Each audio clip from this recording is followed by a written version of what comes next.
there's many important things in buying a house, and these are my top 3 most important things in buying a house, and they're all contingencies. Contingencies are certain things that have to be met, or else the buyer can back out of the contract and keep their earnest money. So let's begin. So the first one is an inspection and a sewer inspection. They're very important.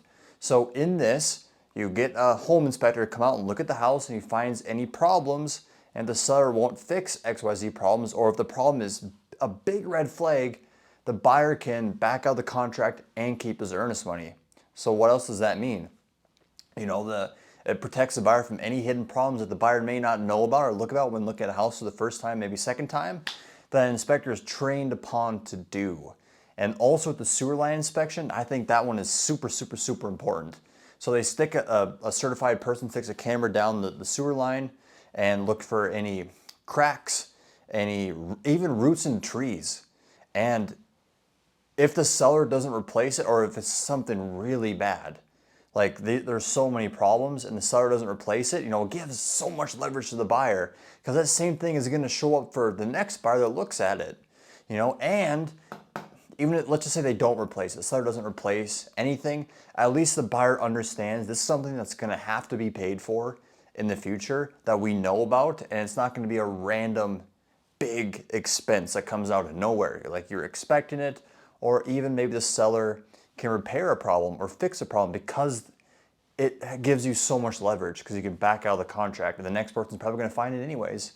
So that's why I think inspection and a sewer line inspection is super huge. Next is an appraisal. So the appraisal contingency, it protects the buyer from a low appraisal. So let's just say it does appraise low, the buyer can back out of the contract and keep their earnest money. Because let's just say purchase price $300. The appraisal comes in at $270. Now, if the seller doesn't come down in that situation, the buyer can back out the contract, or they can meet common ground. Maybe the buyer comes out of pocket this much money to meet that gap, that $30,000 gap. But let's just say the buyer doesn't have $30,000, okay? And if they don't have the contingency, it's a legal binding contract, so the things have to be met, or if you back out of the contract, then you don't get to keep your earnest money. So there's ways around that. But it protects the buyer from that situation. If it does appraise low and the seller doesn't come down, then you can walk away. But also, it gives extreme leverage to the buyer. Because if it appraises low once and the seller has to leave, maybe they're out of the state now, they move into their next house, they can afford 2 mortgages, but they really don't want to pay 2 mortgages.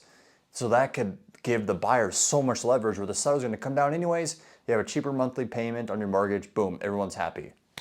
At least it closes, and yeah, that's why I think it's super huge for the appraisal. Next is a property disclosure. So this protects the buyer from any known material defects that the seller knows about.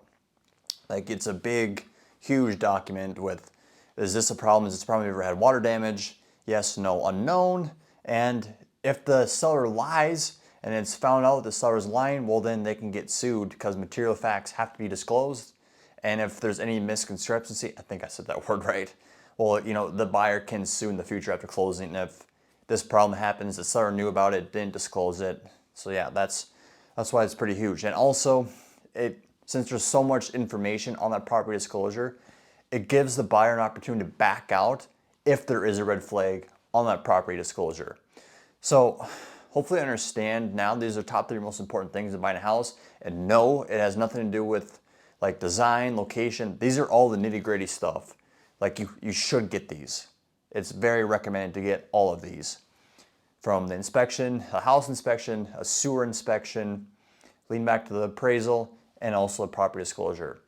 If you learned something, please like the video, subscribe on YouTube, and like my page and follow on any other platform. Thanks for watching. Have a good one. Bye.